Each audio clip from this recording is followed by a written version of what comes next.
मणिपुर समाज में दोनों साइड्स के कई लोगों ने कहा कि अगर चीफ मिनिस्टर बदले तो एक नई शुरुआत हो सकती है, लेकिन ये कहा जा रहा है कि केंद्र सरकार ने एक जिद पकड़ ली है कि हम नहीं हटाते बीरेन से। देखिए राहुल जी, कोई भी सवाल को इस तरह से पूछना जर्नलिस्ट के लिए बड़ा सरल होता है। चीफ मिनिस्टर बदलने का निर्णय पार्टी करती है एक बात, और बदलेंगे तो भी क्या रिएक्शन आएगा उसकी भी चिंता करनी पड़ती है, क्योंकि वो भी दो कम्युनिटी के बीच में जो संघर्ष है उसमें से एक कम्युनिटी से है। ये सारी चीज़ों का हम संज्ञान ले रहे हैं, दोनों पक्षों से बात कर रहे हैं, कोई एमिकेबल सॉल्यूशन हम ढूंढ निकालेंगे। भारत और अमेरिका साधारण तौर पे स्ट्रेटेजिक एलाइज हैं, दोस्ती बहुत गहरी है। हाल ही में हमने देखा कि भारत की सरकार ने पहली दफ़ा अमेरिका की डीप स्टेट पे आरोप लगाया कि भारत में जो गतिविधियां हैं, जो विपक्ष को ये असला मिल रहा है, उसको अमेरिकन डीप स्टेट स्पॉन्सर कर रहा है। उसके बाद अमेरिका के अमेरिकन स्टेट से क्या लेन देन? अमेरिकन डीप स्टेट आप ही की सरकार ने आरोप नहीं, वो तो ठीक है, हम अमेरिकन सरकार पर नहीं लगा रहे यार।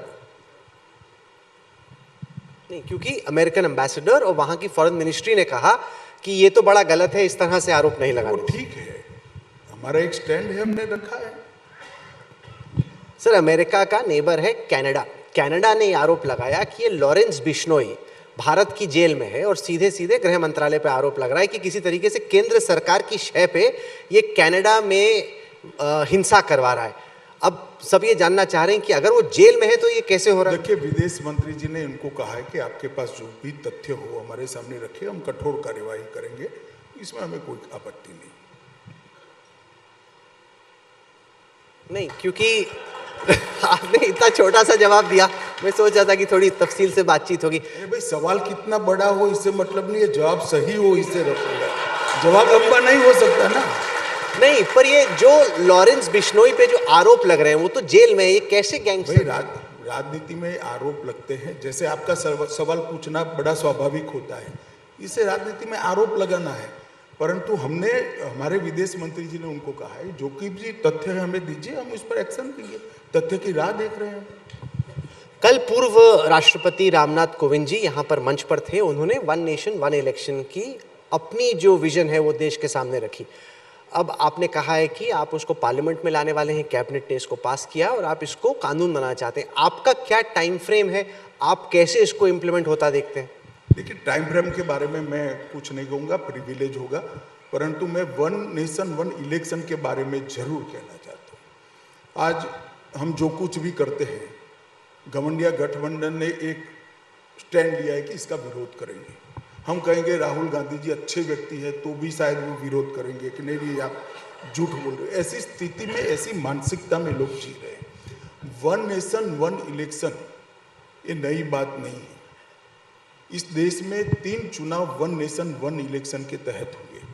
52 में सभी चुनाव साथ में हुए। 57 में कोई कारणों से चुनाव अलग हो रहे थे तो 8 राज्यों के असेंबली भंग कर दी गई और चुनाव साथ में कराए। इसके तीसरा चुनाव भी कम हो base one nation one election हुआ। ये टूटा कहाँ? टूटा वहां कि जब जवाहरलाल नेहरू ने केरल में एक सरकार तोड़ दी, कम्युनिस्ट पार्टी की नामुद्रीपाद की सरकार थी, उसको तोड़ दिया, और फिर इंदिरा गांधी जी ने तो सरकार तोड़ने के सारे रिकॉर्ड तोड़ दिए।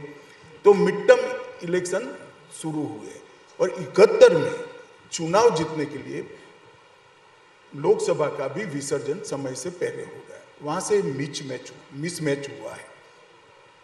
आप मुझे बताओ कि इतने बड़े देश के अंदर जहां 11 लाख करोड़ का इंफ्रास्ट्रक्चर का खर्चा एक साल में करना है, वहां पर कई राज्य ऐसे हैं जहां 200 दिन 243 दिन, एक साल में 243 दिन कोड ऑफ कंडक्ट रहा। सुरक्षा, अगर वन नेशन वन इलेक्शन होता है तो सुरक्षा बल सिर्फ 3 महीने तक वहां रहेंगे, चुनाव के काम में रहेंगे। अभी सारे सुरक्षा बल कहीं ना कहीं चुनाव कराते रहते पूरा साल, 5 साल। चुनाव का ज्यादातर काम प्राथमिक शिक्षक करते हैं।